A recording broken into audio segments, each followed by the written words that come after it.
Сәлем достар, бүгін бізде HTML-дің 10-шы сабақ. Біздер жалпы алдыңғы сабақта таблица құрастыруды үйрендік. Осы сабақта біздер тағы да тегіске байланысты құжаттарды қарастырамыз. Енді олар бірінші үйренетін тегіміз ол бізде жалпы код деген тег. Бір сайттарда болады. Stack Overflow, Geekbrains дейді. Сондай сайттарда исходной код тұрады. Жаңа бір код тұрады, мысалы HTML-дің код тұрады, қайтып жазу. W3 Schools дегендер бар, соларда тұрады. Енді ондай жазу үшін бізде осы код деген қолданады. Мысалы, мына жерге былай жазуымызға болады. Мысалы, математикалық амалдар болсын, y кен x осылай y плюс x z осылай кодтың ішіне жазылады. Түсі басқаша көрініп тұр. Енді сол сияқты міне осылай. Жалпы осы арқылы жазылады. Енді тағы да бір тегтер бар. KBD деген бар.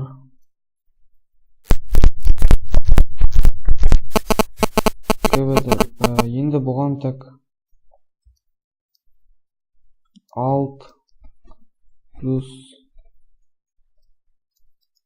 F4 десек. Бізде мына клавиатурадағы шрифттарыңыздар осы дәл осындайға ұқсайды. KBT деген, осы KBT деген. Осы клавиатурадағы шрифтпен жазады. Енді достар, бүгін біздер жалпы стайлды HTML-ді ішіне қалай жазуды үйренеміз? CSS-ті. CSS-ті біздер link rel деп жалғайды. Ар жағын көрсетпей қояйын. Link деген жалғайды жалпы. Енді CSS-ті біздер ешқандай файл жалғамай-ақ бұлай HTML-дің ішіне жазуымызға болады. Оны біздер стайлмен жазамыз. Style. Ішіне біздер кәдімгі CSS-дің тегін жазуымызға болады. Мысалы, қазір параграф десек. Nur. Мына жерге параграф. Color. F десек. Қызыл. Осындай жазу шығады. Енді мына стайлды алып тастай берейік. Енді оны бұлай хитке жазып отырмай әрқайсысын. Бұлай мына әрқайсысына бөлек жазуымыз болады. Style атрибут ретінде. Сосын ішіне color green десек. Color'дан кейін мынандай ашып кетпен қазір. Style жазып отырмай қазір. Color, сосын green бүктелі тұр. Осылай. Жасыл түс болды. Purple. Күлгін түс болды. Осылай жаза береміз. Мына жерге font size десек. Жалпы барлығы осы CSS-тің несі ғой. Style атрибут арқылы CSS-тің заттарын жаза беруімізге болады. Енді жалпы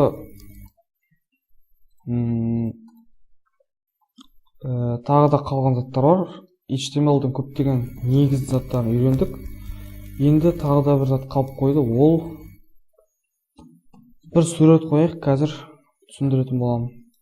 Image, CRK, бір точка, JPEG дейік. Енді мына жерге сурет әкелеміз. Мына жерге сурет түркеміз. Бір JPEG ауыстырып сразу. Бізде мынандай сурет бар. Енді осы суретке біздер естуімізге болады. Бір файл ашамыз, мысалы. Индекс қой бізде мынау. Индекс. Енді бір папка ашамыз айтқанда. Бір папка ашамыз. атын тег А деп қояйық. А папканың ішіне біздер мына суретті салдық. Енді қараймыз. Дәл осылай тұр. Сурет жоқ. Мынандай бір иконка тұр. Енді бұны жағын белгілеу үшін, осы жерге әкелу үшін былай жазамыз. Алдына слэш қоямыз, сосын папканың аты, одан кейін слэш, сосын файлдың аты. Енді бізде шығады сурет осылай. Ал егерде шығып тұр ғой. Виз хейт кішірейтейік аздап. Виз 100 емес, 250 хейт 500 лайк. Енді біздер достар мынаған былай қосуымызға болады. Мына index.html ол да бір файлда папка де болса. Былай дейік. Салып қойдық.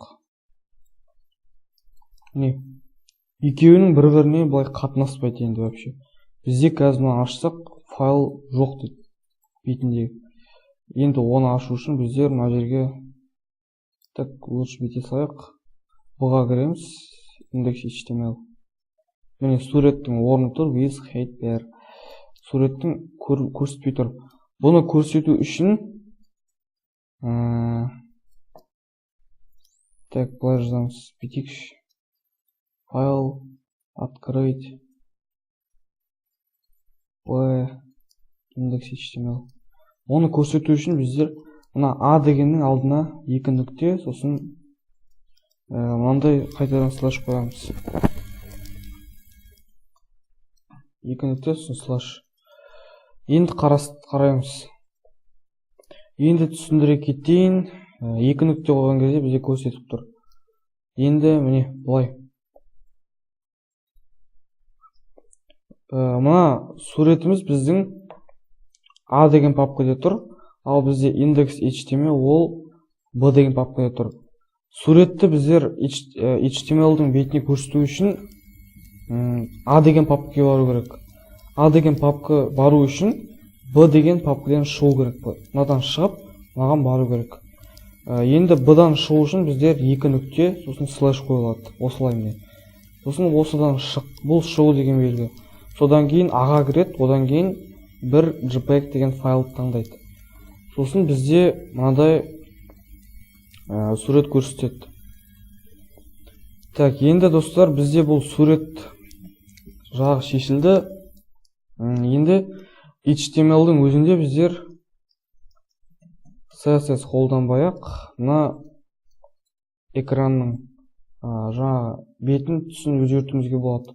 Ол үшін біздер body тегінің ішіне bg color blue дейік. bg color деген қысқарту алынған, background color деген көк болды. Бұған бұлай мынандай түстерді қойымызға болады. Қап-қара болды. Енді ішіне бір текст жазамыз. H1 мен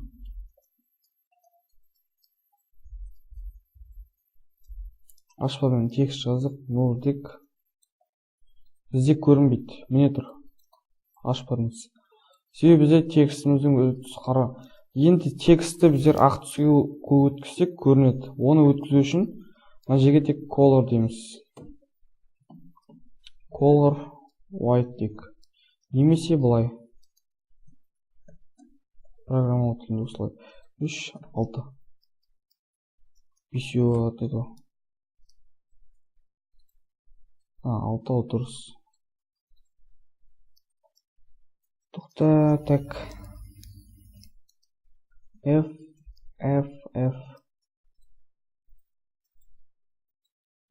Color несі мына жер айтты, текст болады.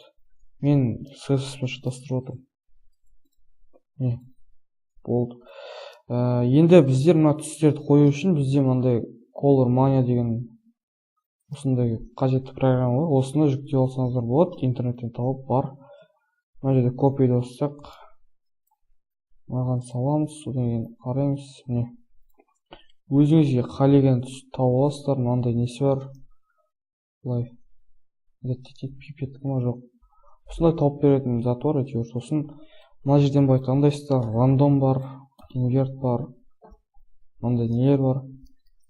Так, мына жерде бір заттар бар. Сосын HTML-дың өзінің жаңағыдай документацияда көрсетілген мынандай сөзбен жазылатын түстері бар.